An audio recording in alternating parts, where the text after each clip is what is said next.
Uma publicação da Igreja Batista da Lagoinha, primeira edição, 1996. Segunda edição, maio, 2010. Revisão: Adriana Santos e Nicibel Silva. Capa e diagramação: Júnior Amaro. Apresentação: Nosso cotidiano é um desfilar constante de emoções e, consequentemente, de reações. Correspondendo a cada estímulo uma resposta, conclui-se que basicamente nossa vida se resume em um processo contínuo de reação-ação, o que nos dá a imagem perfeita daquilo que somos e de como encaramos os fatos. Nossas atitudes são o produto de fatores das mais diversas ordens, tais como carga genética, saúde, educação, mas, sobretudo, do conhecimento que temos da Palavra de Deus. É no efetivo manejar da palavra, na sua internalização e vivência, que vamos encontrar suporte para o discernimento de nossas emoções e dar-lhes um tratamento à luz do Evangelho. Essas e outras lições são apreendidas nesta obra, que reúne duas mensagens, trazendo-nos preciosos ensinamentos sobre dois sentimentos dentre os que geralmente povoam a alma humana, a ira e a amargura, cujos resultados podem ser, às vezes, funestos. O Pr. Márcio discorre sobre eles com firme embasamento nas Escrituras e nos aponta suas raízes, consequências e a maneira como Deus os vê e nos adverte a respeito deles. A mensagem deste livro é de Deus, amigo leitor, e cabe a você tirar pleno proveito dela. Certamente ela irá mudar sua vida no que diz respeito ao seu relacionamento em casa, no trabalho, na igreja, como também irá ajudá-lo a conhecer e dominar melhor suas emoções como um autêntico cristão. Isso lhe trará, certamente, uma vida saudável, sem traumas, sem ressentimentos. Introdução. Não existe uma matéria na Bíblia que possa ser esgotada. Temos que ter sempre o entendimento de que, no momento em que esgotarmos qualquer assunto bíblico, estaremos limitando a Deus, que é fonte inesgotável de todas as graças. É por isso que a palavra do Senhor é tão rica. Você pega um texto, o lê, e cada vez que volta a ele sempre encontra coisas novas. Não estudamos a Bíblia por estudar. Abrimos a palavra e meditamos nela porque queremos ouvir a voz do Senhor, queremos ser transformados pelo poder da palavra. Vamos ler o Evangelho de Mateus no capítulo 5. Esse foi o primeiro sermão que Jesus pregou. Até então, os discípulos não conheciam a sua pregação. O seu primeiro sermão foi este, chamado Sermão do Monte. Leiamos um trecho dele: Ouvistes que foi dito, olho por olho, dente por dente. Eu, porém, vos digo, não resistais ao perverso, mas, a qualquer que te ferir na face direita, volta-lhe também a outra, e, ao que quer demandar contigo e tirar-te a túnica, deixa-lhe também a capa. Se alguém te obrigar a andar 1 milha, vai com ele 2. Dá a quem te pede e não voltes as costas ao que deseja que lhe emprestes. Ouvistes que foi dito, amarás o teu próximo e odiarás o teu inimigo. Eu, porém, vos digo, amai os vossos inimigos e orai pelos que vos perseguem, para que vos torneis filhos do vosso Pai Celeste, porque ele faz nascer o seu sol sobre maus e bons e vir chuvas sobre justos e injustos. Porque, se amardes os que vos amam, que recompensa tendes? Não fazem os publicanos também o mesmo? E, se saudardes somente os vossos irmãos, que fazeis demais? Não fazem os gentios também o mesmo? Portanto, sede vós perfeitos como perfeito é o vosso Pai Celeste. MT 5,38 a 48. Vivifica, ó Pai, a tua palavra em nossos corações. Vem, Senhor, e entra no coração de cada um de nós. Que a tua unção não esteja somente em mim, meu Pai, mas em todo aquele que estiver participando desta oração.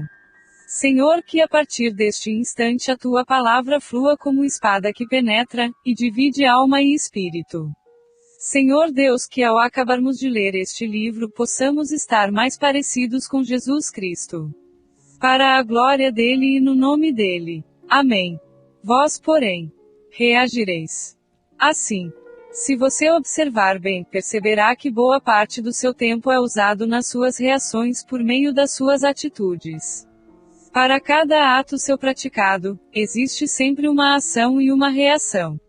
Todas as pessoas reagem, mas qual deve ser a reação do cristão? Como ele deve reagir em todas as ocasiões?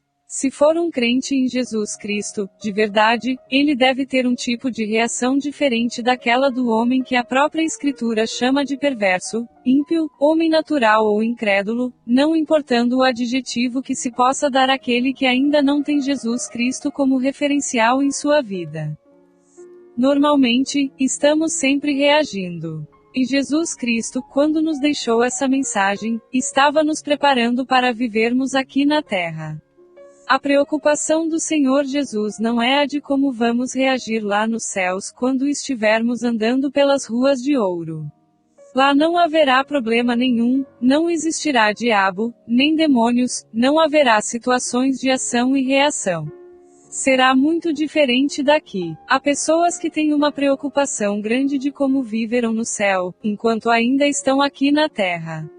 Enquanto você está aqui, precisa apenas viver e assumir esta posição que a palavra do Senhor diz sobre como reagir. Jesus Cristo foi muito enfático em nos mostrar por meio desse texto como nós cristãos devemos reagir. Na antiga aliança, a reação era assim: se alguém feria o outro, era ferido também. A lei era esta: olho por olho, dente por dente. Se alguém furasse o olho do outro, consequentemente, deveria ter o olho furado. Se alguém quebrasse o dente de outro, quebrariam o dele também. Porém, quando Jesus iniciou a sua pregação, começou a separar como um divisor de águas, o que dizia a lei do que ele veio nos ensinar. Ouvistes o que foi dito aos antigos. Antes era daquele modo, mas a partir de agora eu quero que seja assim: se alguém quiser levar a sua túnica, deixa-lhe a capa. Se alguém lhe bater numa face, dê-lhe a outra. Se alguém lhe obrigar a caminhar 1 milha, vai com ele 2. Jesus estava tocando, em resumo, naquilo que temos de mais pessoal: a vontade, a honra e os bens materiais.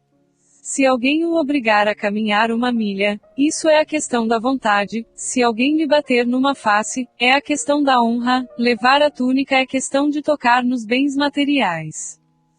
Ele mencionava a questão própria das reações, de como deveriam reagir dali para frente.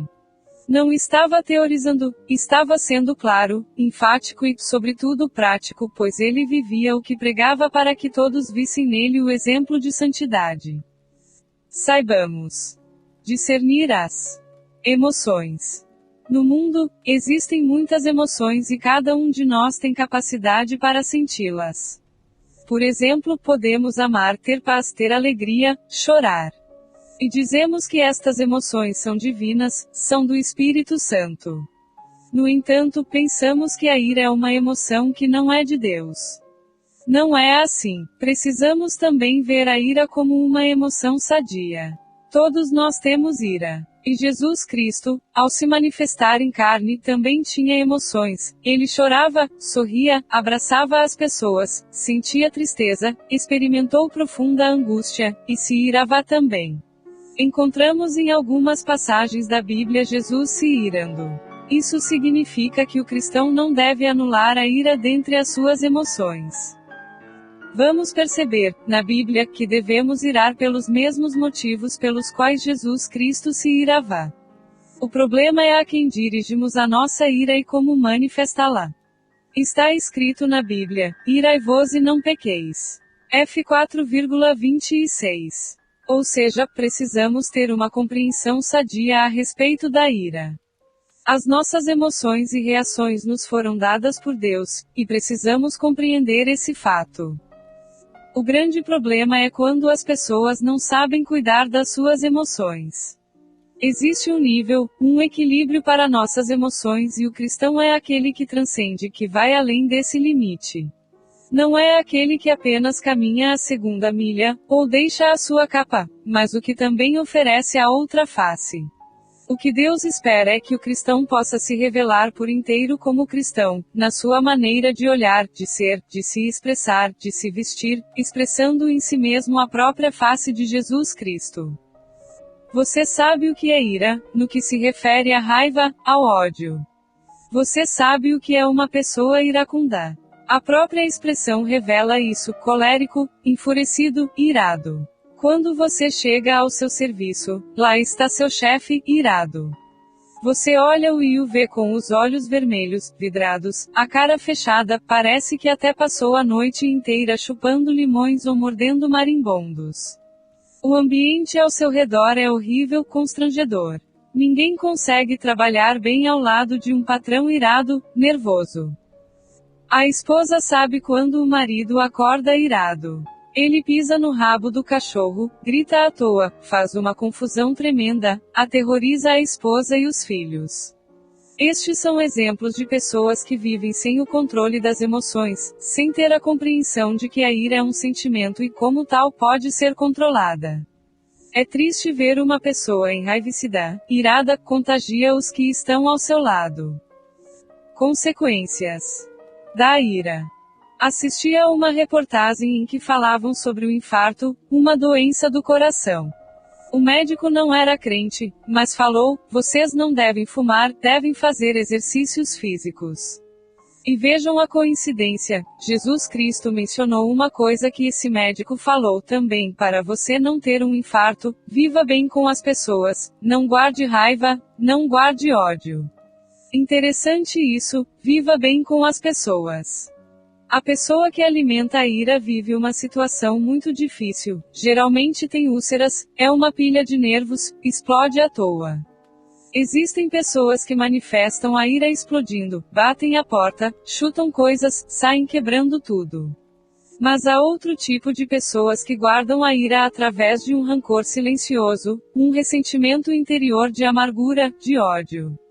Não agem como aqueles que quebram coisas, que estão sempre de cara feia, brigando por tudo e por nada. Mas a ira silenciosa é trancada por dentro como um caramujo. A pessoa se volta para dentro de si mesma e vive tão irada e tão azeda que chega a ter sérios problemas de saúde e, normalmente, é chamada de enfesada. Vemos exemplos de pessoas assim no dia a dia: o marido vai para casa almoçar. Quantas vezes chega ao lar, encontra a esposa que, amorosamente, preparou muitas coisas gostosas.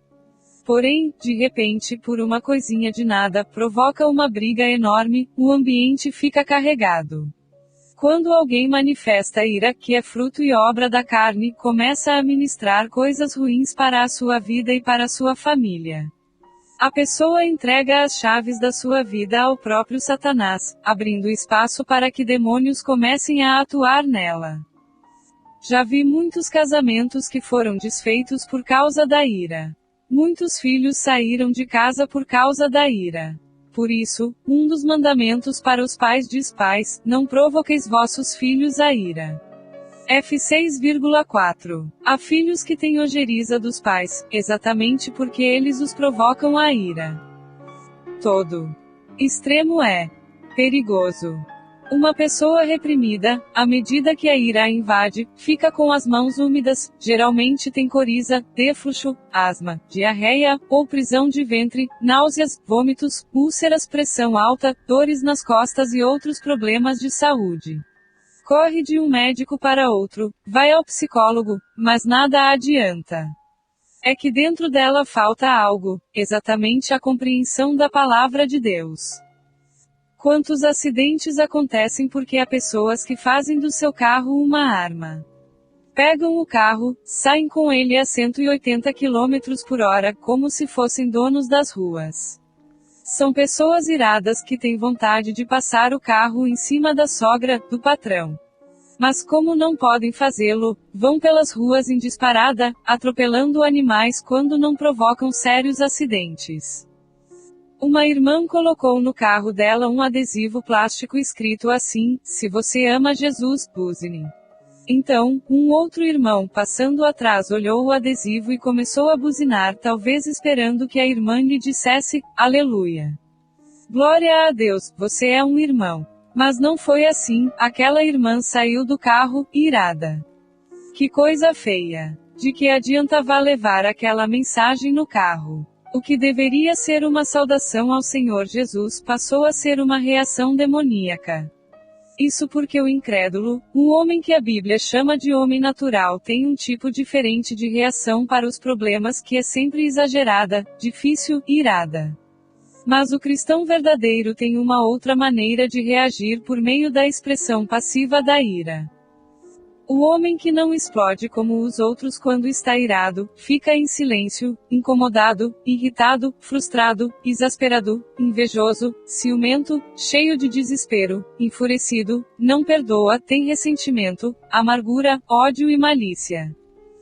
Mas o outro, o que tem uma expressão ativa da ira, normalmente é uma pessoa crítica, sempre usa de sarcasmo, leva os outros ao ridículo, à humilhação, preocupação excessiva. Procura deixar os outros no ostracismo, exclusão, calúnia, demonstra valentia e é uma pessoa tão sujeita ao suicídio como ao assassinato. Uma das coisas mais tristes no irado é o sentimento de desprazer, de hostilidade, de indignação, de raiva, de fúria. Sabemos que o amargurado é aquela pessoa que sofre da doença da ira, aquela que não sabe tratar com essa emoção. Na Bíblia encontramos a palavra iracundo, mas encontramos também o vocábulo longânimo. Iracundo é aquele que vive irado por qualquer coisinha está explodindo. Longânimo, ao contrário, é aquele que tem um longo ânimo. É pacífico, tem o estopim comprido. Custa a estourar. Mas o outro, o irado, tem o estopim curto, estoura à toa por tudo e por nada. Ou ele morde do lado de fora, ou ofende interiormente, ou chega para a pessoa e briga, ou a despreza, o que é muito pior. Controle suas emoções. A ira precisa estar no lugar certo. Ela é uma emoção como o amor, a paz e a alegria. Se nós não controlarmos a alegria, ela deixará de ser uma emoção sadia, vira histeria e a pessoa passa por boba. É necessário que as pessoas entendam que a ira é uma emoção dada pelo Senhor, bem como todas as demais emoções e, se não as tivéssemos, seríamos como robôs, frios, mecânicos. Deus quer que o seu povo seja constituído por pessoas atraentes, sensíveis que se amam. Por isso nos deu as emoções.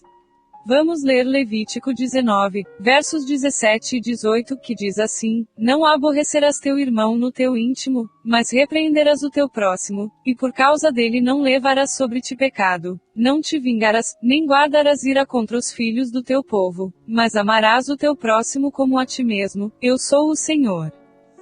Quando existir uma situação crítica entre você e outra pessoa, antes de ficar irado, se exaltando ou por outro lado, ficar calado, rilhando os dentes, você precisa confrontar a pessoa, conversar com ela. O tempo não resolve esse tipo de problema, é preciso se ajustar, colocar os pingos nos is. Se você guardar uma xícara suja na cristaleira, 10 anos depois, verá que ela não ficou limpa. Ao contrário, talvez se tenha criado vermes ali, a sujeira tenha criado mofo, e tudo isso deixa um cheiro ruim, de podridão. Portanto, toda e qualquer situação errada que exista precisa ser acertada, resolvida. Está escrito: não aborrecerás o teu irmão no teu íntimo, mas repreenderás o teu próximo e por causa dele não levarás sobre ti pecado.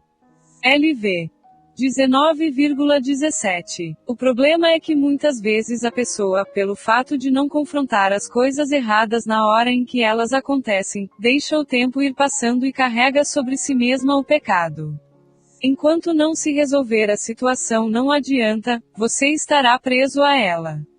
Você precisa praticar a palavra que diz: não te vingarás, e nem guardarás ira contra os filhos do teu povo.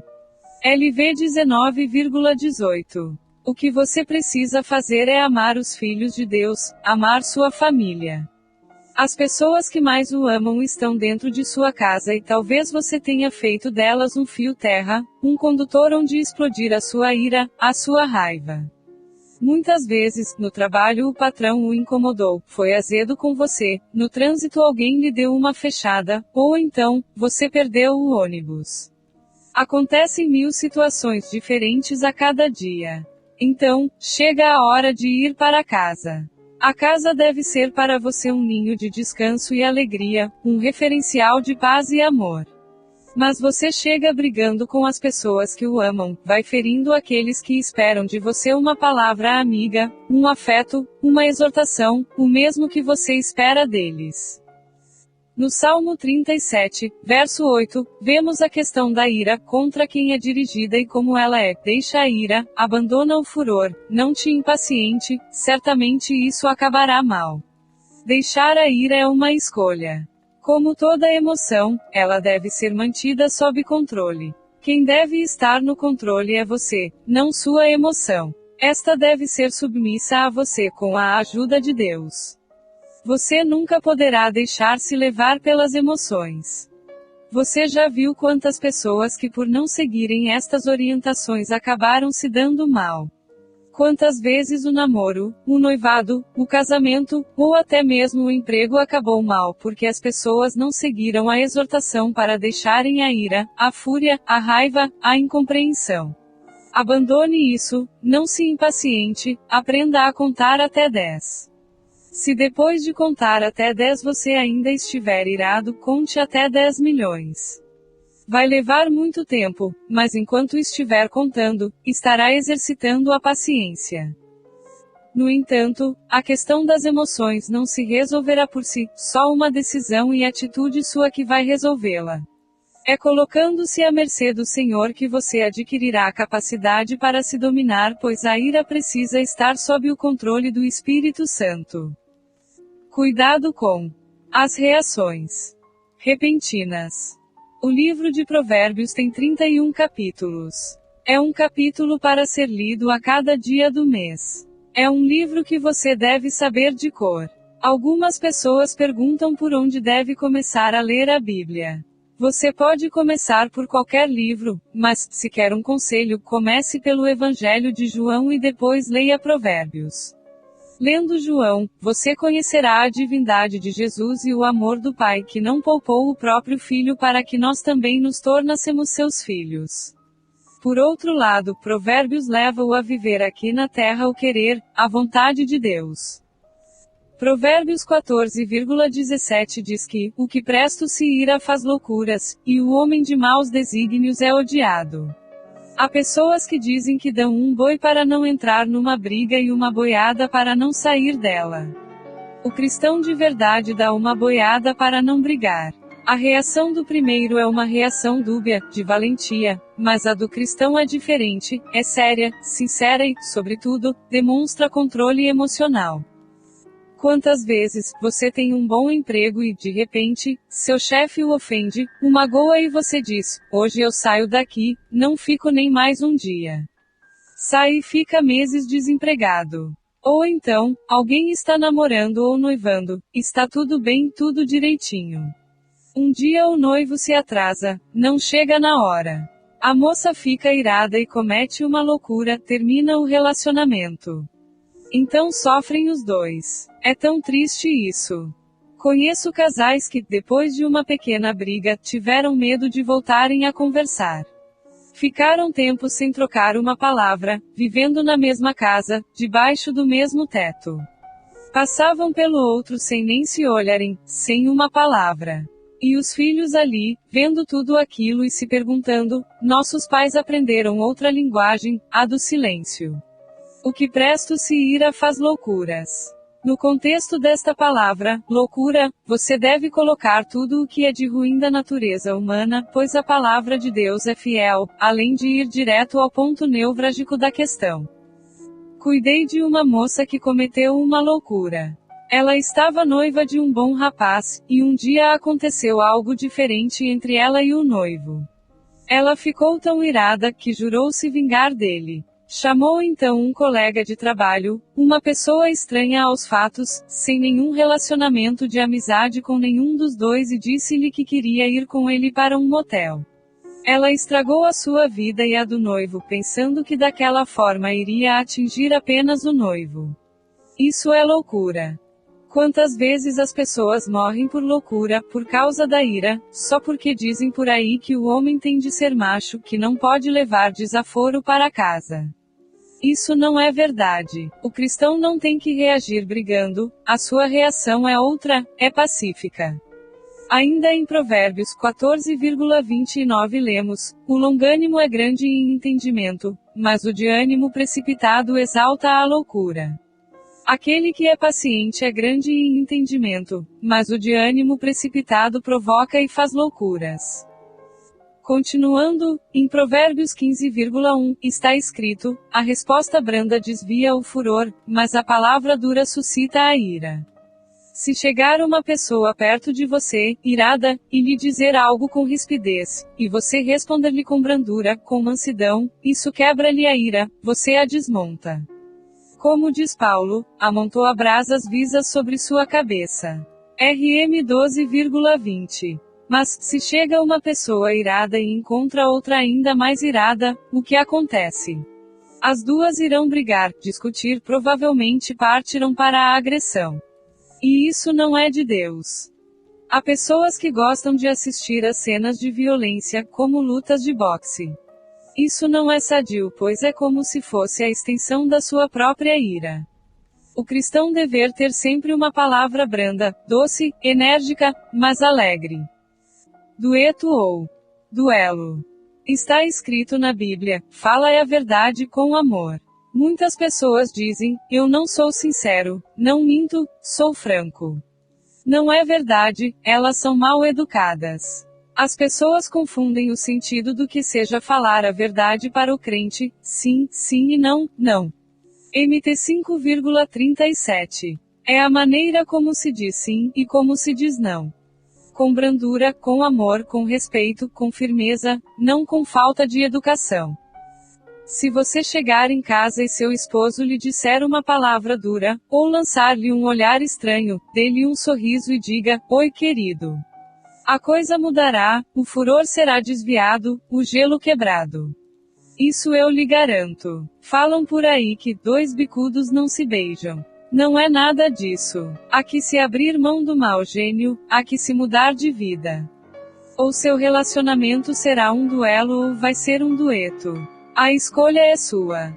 Existem casamentos que são um duelo constante, um procurando matar o outro, procurando furar o olho do outro, brigas que não acabam nunca. Nenhum dos dois quer ceder. Mas, na maioria das vezes, vemos nos relacionamentos honestos e sinceros, um dueto. Quando duas pessoas que se amam de verdade cantam a mesma música, no mesmo tom harmonioso, formam um dueto. Esta é a relação digna de todo casal cristão. Ninguém tropeça nas montanhas, mas nas pedrinhas. Para o homem iracundo, qualquer coisinha é motivo de irritação, de bate-boca, de cara feia. Você que é solteira, quando encontrar um rapaz, olhe-o bem. Ele pode até não ser tão bonito fisicamente, mas preste atenção no modo como ele fala, como ele reage às situações. Não importa o exterior, querida. Você poderá encontrar um homem lindo. Mas se ele for iracundo e vocês se casarem, a sua vida será um inferno. O iracundo é terrível, estraga tudo, ninguém tem prazer de estar com ele. Todos temem suas reações, pois ele é imprevisível. Sua esposa não tem liberdade para convidar ninguém para a sua casa. Todos sofrem com ele porque está sempre azedo. Este lugar é meu, arreda daí, sai pra lá. Coisas simples o incomodam. Jesus Cristo disse: bem-aventurados os pacificadores. MT 5,9. Mas o iracundo por qualquer coisinha se irrita. Você que é cristão, vai estacionar o carro, de repente chega outro, entra na vaga que seria sua, mas você diz: tudo bem, Jesus o abençoe. É diferente, você é manso, evita contendas. Jesus falou assim: quando entrarem numa casa, a primeira coisa que devem dizer é: a paz esteja nesta casa. LC 10,5, grifo do autor. Ele disse ainda: curem os enfermos e preguem a verdade. LC 10,9, grifo do autor. Só que hoje, as pessoas invertem tudo: primeiro pregam a verdade, segundo curam os enfermos e só depois amam as pessoas. Jesus foi muito claro quando disse: a primeira coisa que devemos fazer é amar, amar sempre. Em segundo lugar, curar os enfermos, curar o que não está bem, trazer vida ao que está apodrecendo. Em terceiro lugar, depois de dar paz e amor e de curar as pessoas, aí é que vamos pregar a verdade para elas. Depois de darmos os 2 primeiros passos, poderemos ter as pessoas maleáveis em nossas mãos. Só então poderemos pregar-lhes a palavra, pois só assim estarão aptas para ouvir e entender Jesus. O homem sábio é apaziguador. Provérbios 16,14. O furor do rei são os mensageiros de morte, mas o homem sábio o apazigua. O rei, nesse verso, é todo aquele que está em algum cargo de autoridade, o marido, o patrão, o guarda de trânsito, um chefe de repartição pública e outros mais. Você chega a uma repartição pública e se depara com uma pessoa atrás de um guichê. Ela é como se fosse um rei, ali ela é a autoridade máxima. Poderia ser uma pessoa autoritária e fazer grosseira com você, às vezes poderia até magoá-lo. O que você faria? Lembrar-se-ia da palavra de Deus. O homem sábio apazigua. É tão bonito você amar e dar uma palavra amiga a quem o fere. Isso é que significa dar a outra face. Ainda em Provérbios, leiamos o verso 32 do capítulo 16. Melhor é o longânimo do que o herói da guerra, e o que domina o seu espírito do que o que toma uma cidade. É interessante isso, o herói de guerra é aquele que chega despedaçando e acabando com tudo em seu caminho. É mais fácil dominar uma cidade do que apaziguar-lhe o espírito. Existem ocasiões em que parece que um monstro quer sair de dentro de você, fruto da sua carne. Nesses momentos a sua esposa diz: esse não é o meu marido. O marido olha para a esposa e diz: essa não é a minha mulher. Parece que sai alguma coisa ruim de dentro da pessoa. Por isso a palavra diz: o que domina o seu espírito. E nós sabemos o que significa dominar o espírito. A pessoa iracunda, aquela que não se submete à palavra, aos ensinamentos de Deus, só irá aprender da vida apanhando. Está escrito na Bíblia: homem de grande ira tem de sofrer o dano, porque, se tu o livrares, virás ainda a fazê-lo de novo. PV 19,19. Ele, muitas vezes, tem que sofrer o dano até aprender, sofre no emprego, na família, na saúde. Sua obstinação faz com que sofra as perdas e danos durante toda a vida. Você pode mostrar ao iracundo que há um buraco bem ali, e dizer-lhe que dê a volta, senão cairá. Ele não o ouvirá nem o olhará e cairá no buraco. Deixe-o cair. Ele precisa aprender, nem que seja caindo e se arrebentado. Então, no dia em que compreender o que é ser manso, compassivo, longânimo, ele vai aprender e compreender tudo o que for necessário pelos princípios da palavra de Deus. A grande dificuldade na vida do iracundo é que, antes que seja dominado pelo Espírito Santo de Deus, ele vai sofrer muito. Mas o pior é que todos ao seu redor vão sofrer também, a esposa, os filhos, todo mundo. Em casa estraga tudo e contagia todos com o seu azedume. Está escrito em Provérbios 22,24, não te associes com o iracundo, nem andes com um homem colérico. Se você namorar um iracundo, vai ficar iracundá também. Será que você já teve a infelicidade de associar-se com um iracundo? A palavra diz: não te associes. Não faça sociedade com o iracundo. Isso porque ele explode à toa, então, você tem até medo de conversar com ele. É uma bomba ambulante. Você não sabe a que hora ela estará pronta para explodir. O que devemos fazer com um homem iracundo? Amá-lo, abençoá-o, orar por ele. Se seu marido, se sua esposa ou se seus filhos são iracundos, você precisa orar por eles e tentar com amor trazer até eles o conhecimento da palavra de Deus.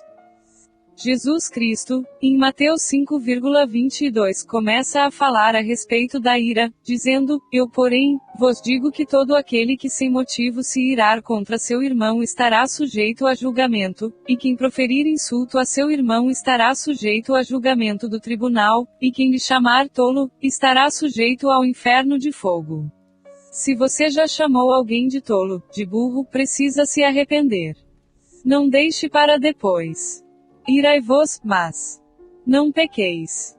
Como cristão, por qual motivo você pode e deve irar-se?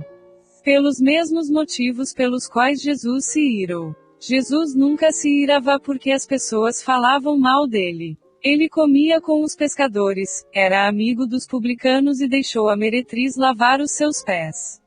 Mas quando as pessoas liberavam hipocrisia religiosa ou quando o nome do Pai era vilipendiado, desrespeitado, o cordeiro se transformava em leão.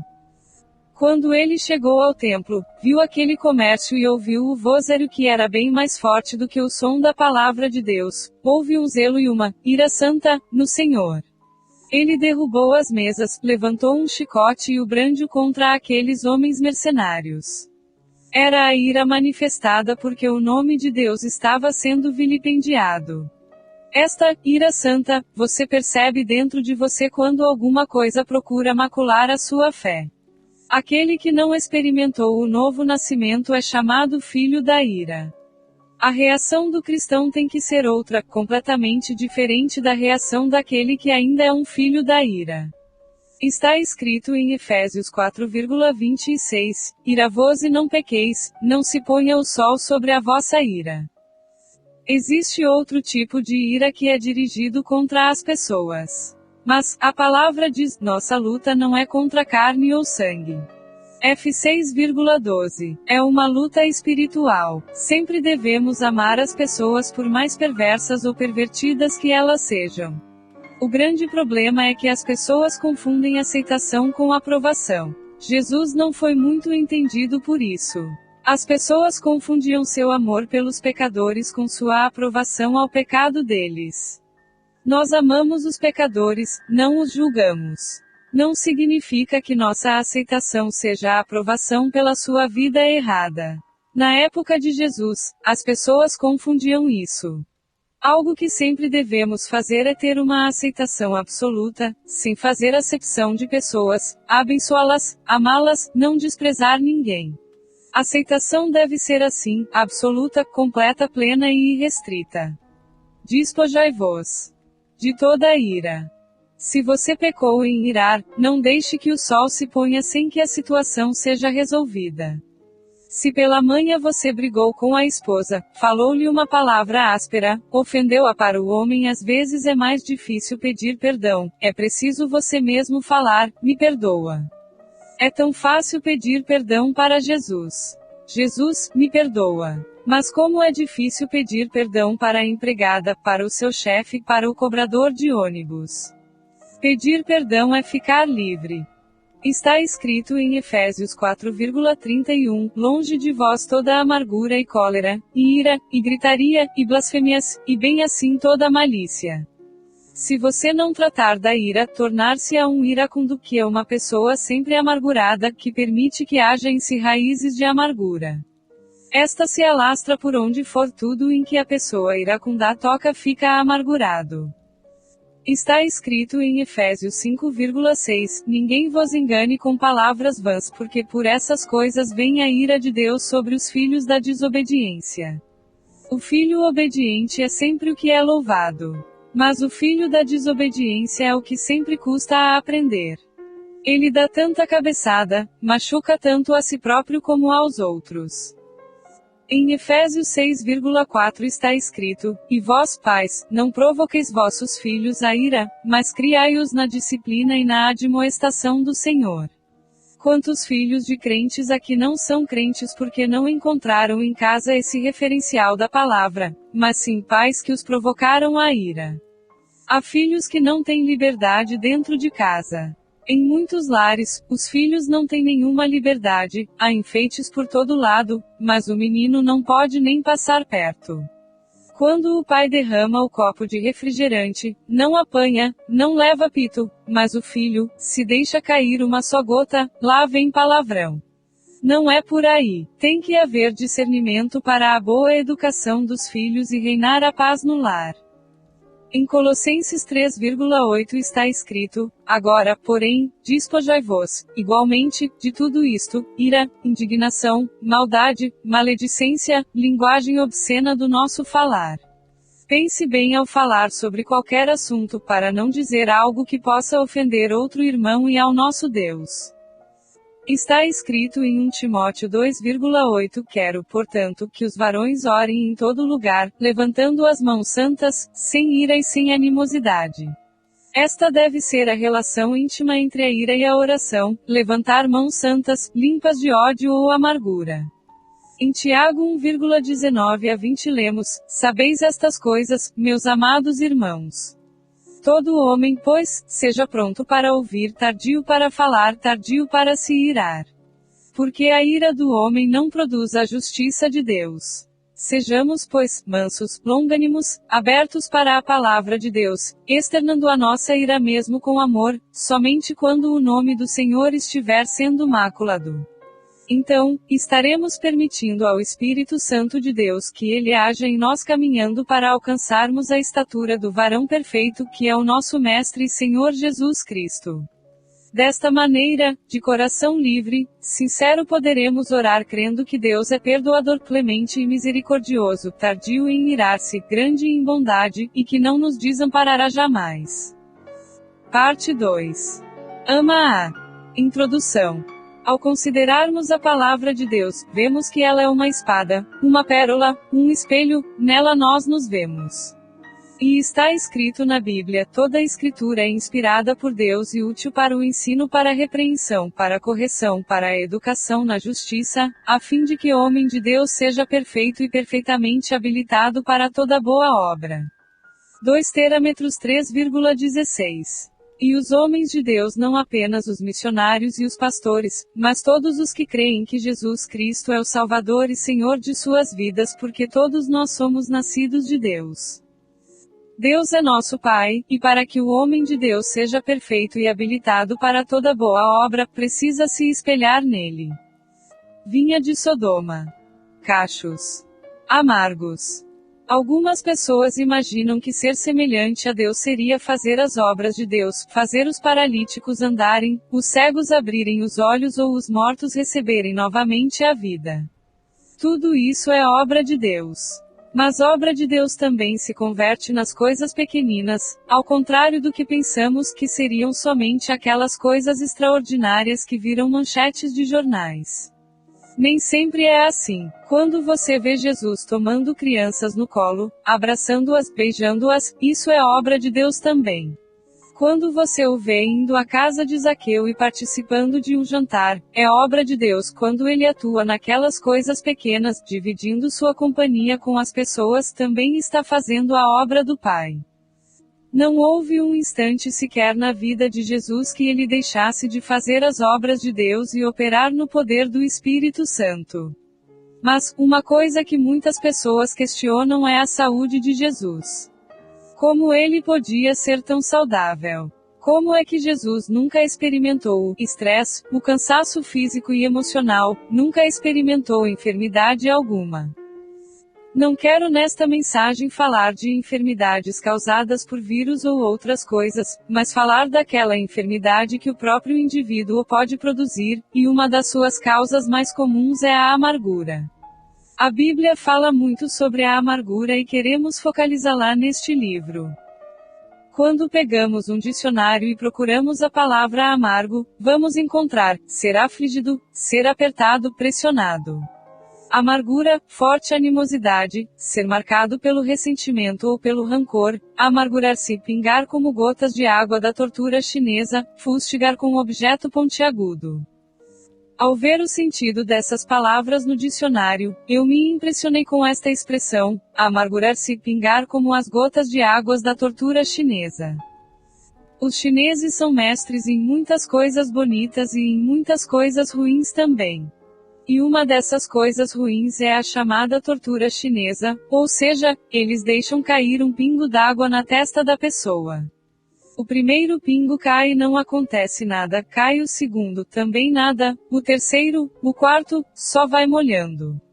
Mas quando começa a cair o enésimo pingo, aí ele cai como se fosse uma martelada. Cai, e aquilo vai como que explodindo por dentro da pessoa. É uma tortura.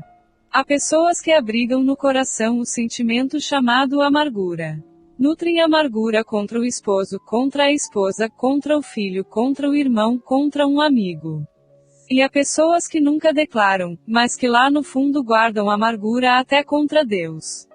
Olhe o que está escrito em Deuteronômio 32,32 porque a sua vinha é da vinha de Sodoma e dos campos de Gomorra, as suas uvas são uvas de veneno, seus cachos, amargos. Em outras palavras, todos nós temos frutos, e uma das coisas que machucam muito é quando o fruto que é esperado se transforma em um fruto amargo, em fruto de amargura.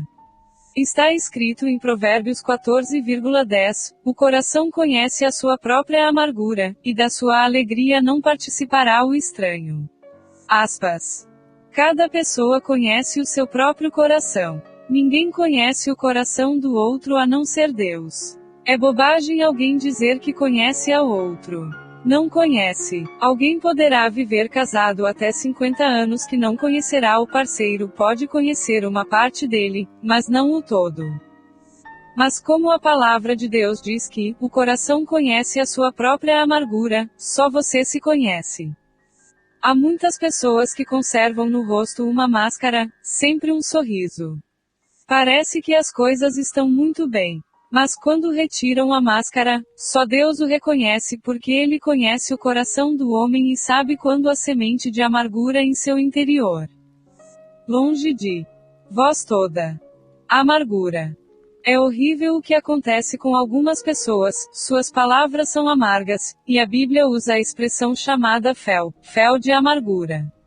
Pessoas que se alimentam da amargura, comem da amargura, caminham com a amargura. Em Efésios 4,31 está escrito, longe de vós toda a amargura, e cólera, e ira, e gritaria e blasfêmias, e bem assim toda a malícia.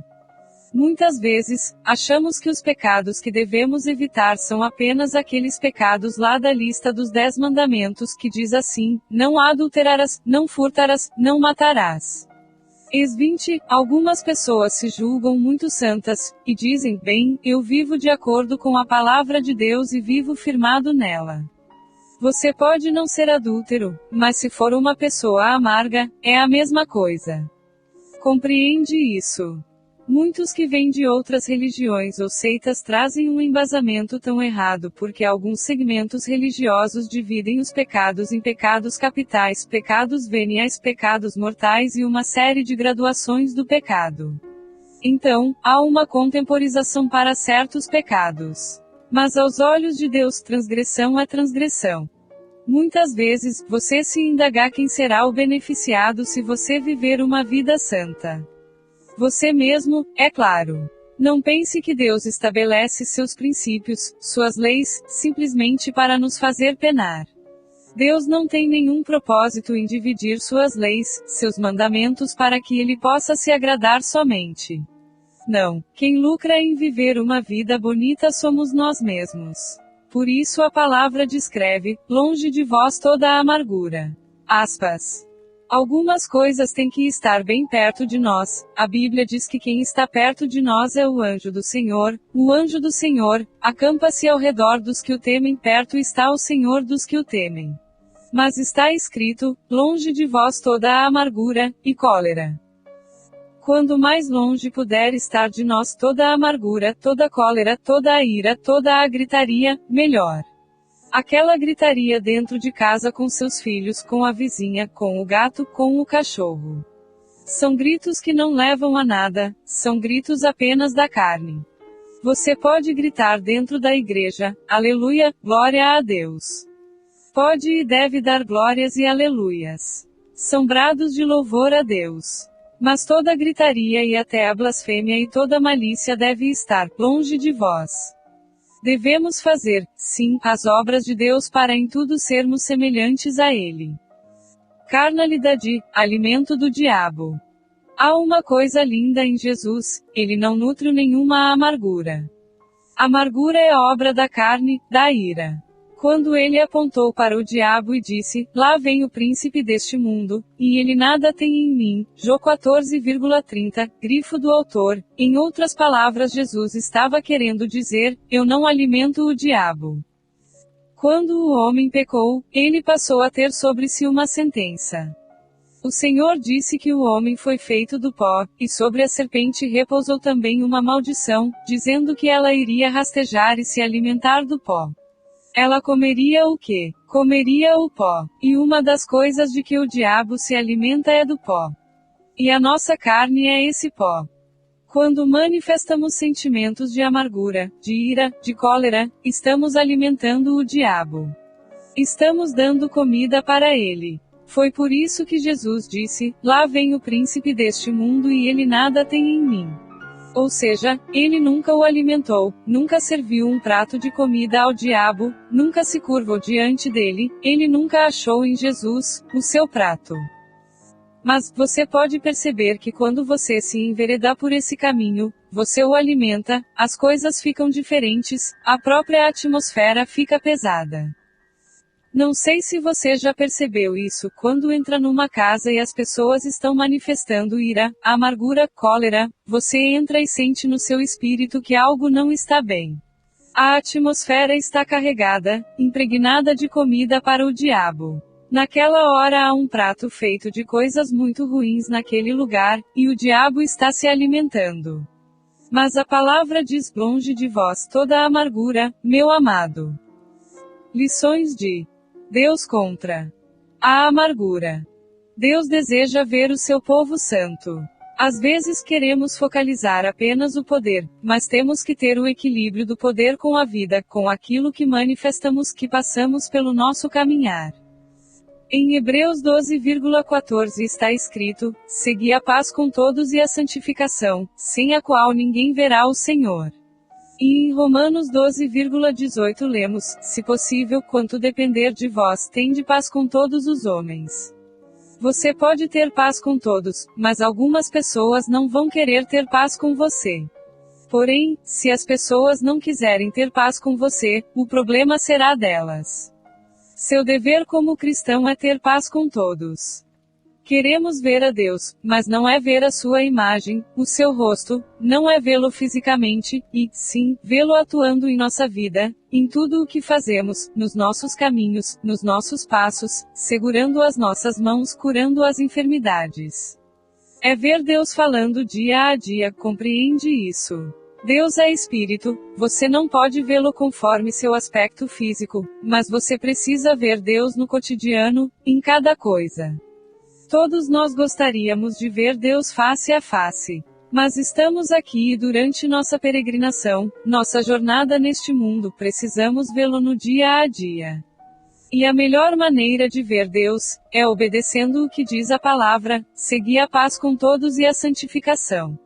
Santificação, aqui, não é o que as pessoas querem mostrar por aí, como o tamanho do cabelo, o modo de vestir, ou isto ou aquilo, não é isso. Há pessoas que se portam de tal maneira, que aos olhos do mundo podem parecer as mais santas, mas, na verdade, têm dentro do coração um vulcão de amargura. Ser santo é ser separado, ter dedicação integral a Deus, é ter um comprometimento 100% com o Senhor, levar Deus a sério.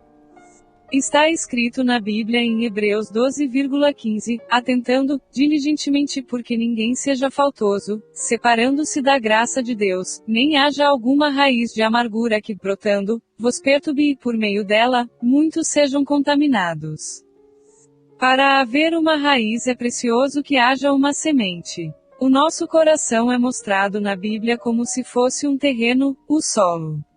Cada coração é diferente um do outro, há coração que a semente cai nele, mas é um coração cheio de cascalhos, tão cheio de pedras que a semente não brota. Outras vezes, nasce, mas não tem raízes. Muitos corações se identificam nesta questão da semente da amargura. Alguém o machuca, alguém o decepciona, ou há alguma situação que o magoa, então aquilo foi uma sementinha que foi plantada ali dentro do seu coração. Todas as vezes que você começa a regar aquela semente com suas lágrimas, com seu ressentimento, falando com as pessoas a respeito daquilo que o outro fez com você imperceptivelmente, você estará regando aquela semente porque está dando muita importância para ela. Se você tem uma semente plantada na terra, ou uma plantinha qualquer que você não rega, ela irá morrer, vai desaparecer, mas, à medida que você vai alimentando-a, regando-a, ela vai fazer uma coisa, está escrito na Bíblia, ela irá brotar. E quando ela brota, começam a sair as raízes, e começam a perturbar os relacionamentos, a comunhão com Deus. E está escrito na palavra que por meio dela, muitos serão contaminados. HB 12,15. A amargura contamina. Você vê na história de Israel que o povo não entrou na terra prometida. Todos que saíram do Egito, com exceção de Josué e Calebe, ficaram prostrados no deserto, e dentre as tantas razões foi exatamente a amargura que, quando é alimentada, só vai crescendo. Conheci crentes que viverão na igreja a vida toda, mas não crescem 1 centímetro na vida espiritual por causa da amargura. Outros foram para o túmulo, amargurados.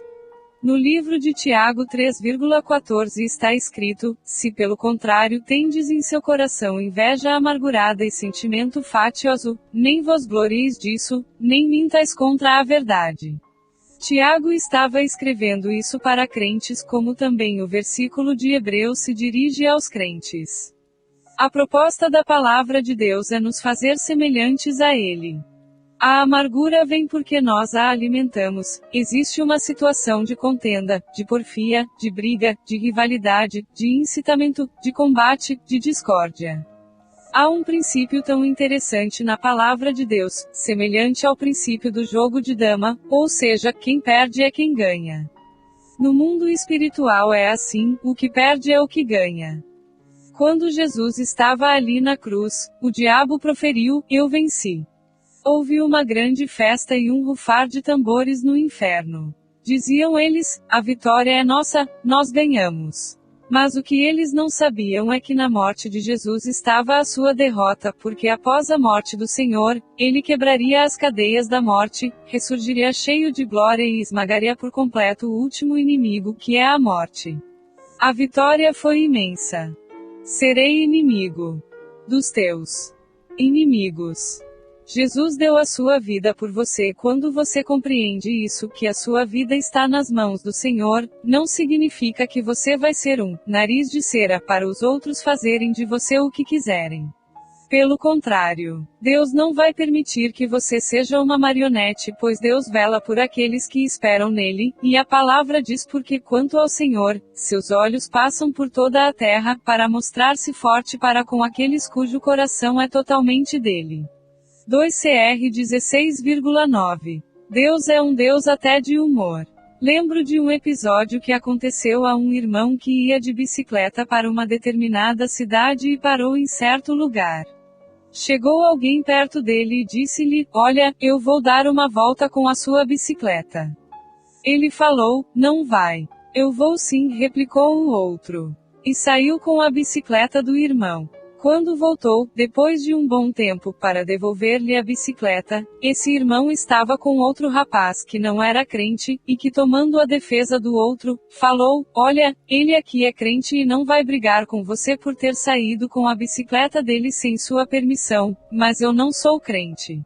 E descontou naquele moço desaforado toda a afronta que ele tinha feito ao cristão. Uma coisa Deus disse para Moisés: eu serei inimigo dos teus inimigos e adversários dos teus adversários. Ex 23,22. Ou seja, Deus seria o guarda-costas de Moisés. Quando nós cantamos, buscai primeiro o reino de Deus, isso quer dizer que o reino de Deus não é comida, nem bebida, mas justiça, e paz e alegria no Espírito Santo, RM 14,17, que é o que todos nós devemos buscar sempre. A amargura vem muitas vezes porque os nossos direitos foram feridos, e nos levantamos em favor dos nossos direitos. Em Provérbios 13,10 está escrito: da soberba só resulta a contenda, mas com os que se aconselham se acha a sabedoria. Isso quer dizer que da soberba procede a ruína daquele que não abre mão, daquele que diz: não é assim, o direito é meu. Mas quando você deixa realmente Deus cuidar da sua vida, entende que é mordomo de tudo o que Deus lhe tem confiado e passa tudo para as mãos do Senhor, então, Deus zela pelo que é dele, você e tudo o que lhe diz respeito. Vejamos o que a palavra nos diz no livro de Provérbios 17,14. Como o abrir-se da represa, assim é o começo da contenda, desiste, pois, antes que haja rixas. Os lábios do insensato entram na contenda, e por açoites brada a sua boca. Colchete que abre ... colchete que fecha. O irmão ofendido resiste mais que uma fortaleza, suas contendas são ferrolhos de um castelo. PV 18, 6,19. A estultícia do homem pervertiu seu caminho, mas é contra o Senhor que o seu coração se ira. PV 19,3. Lança fora o escarnecedor, e com ele se irá a contenda, cessarão as demandas e a ignomínia. PV 22,10. Como o carvão é para a brasa, e a lenha para o fogo, assim é o homem contencioso para acender rixas. PV 26,21. O gotejar contínuo no dia de grande chuva e a mulher rixosa são semelhantes. PV 27,15. Poderíamos mencionar muitos outros textos das Escrituras que falam sobre a contenda, a discórdia, essa disputa acalorada, muitas vezes, violenta, esse conflito amargo, aquela luta entre rivais, outras vezes até mesmo entre os que se amam e que têm que considerá-las sempre por esta perspectiva, uma obra da carne. Lembre-se de que ninguém entra numa briga sem sofrer as consequências, nem deixa de expressar o amor sem levar as consequências também, porque, como disse Jesus, tudo quanto quisermos que os outros nos façam, assim façamos nós a eles, pois essa é a lei e os profetas. E se não estivermos debaixo da graça, estaremos sob a lei, portanto, sob sua maldição, e terrível coisa é cair nas mãos do Deus vivo. Porque a vida de Jesus era normal, exalava a graça. Porque ela era repleta de amor para com todos. Devemos todos ler um pouco mais o livro de Provérbios. Aliás, este é um livro que todos nós deveríamos decorar. Sabe por que Provérbios tem 31 capítulos? Porque cada mês tem 30 ou 31 dias. Então, é para que você possa ler um capítulo por dia. Procure decorar o livro de Provérbios, que além de fácil de decorar, é um livro muito abençoado que traz muitas instruções para o nosso dia a dia.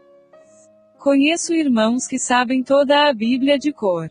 Foram decorando versículo por versículo e hoje têm pleno domínio da palavra. Sei que não é fácil, mas com persistência, muita disciplina e, sobretudo, com a inspiração do Espírito Santo, todos nós poderemos tomar posse do que está escrito em 2 Timóteo 2,15. Procura apresentar-se a Deus, aprovado, como obreiro que não tem de que se envergonhar, que maneja bem a palavra da verdade. Nela encontramos resposta para todos os nossos questionamentos e solução para todos os nossos problemas. Alimentando-nos de seus sábios ensinamentos, estaremos sempre fortalecidos para enfrentar os embates da vida sem nos deixar abater nem dar lugar em nosso coração a sentimentos mesquinhos que só nos trariam amargura e nos afastariam daquele que disse: Eis que estarei convosco todos os dias até a consumação do século. MT 28,20. Pai, obrigado porque tendes abrandado meu coração, não permitindo que a ira e a amargura dominem minha vida. Faz-me sempre manso e humilde de coração, como é o meu Senhor Jesus Cristo, esperando sempre dele a direção e a solução para todos os meus problemas, sejam eles de natureza física, emocional e espiritual. Que todo sentimento de ira, amargura ou outros semelhantes que porventura estejam arraigados no mais íntimo da minha alma sejam arrancados em nome do Senhor Jesus. Que haja cura total de minhas emoções e que a doce paz do teu Espírito, ó Deus, paire sobre a minha vida, trazendo-me a graça do contínuo meditar da tua palavra e a prática dos teus preceitos que são doces para a minha boca e por meio dos quais consigo entendimento. Abençoa a cada leitor desta obra, fazendo-o ver os caminhos da vida na tua presença, na plenitude da alegria, andando sempre na tua destra, onde há delícias perpetuamente. É no nome de Jesus que oro. Amém. Deus abençoe.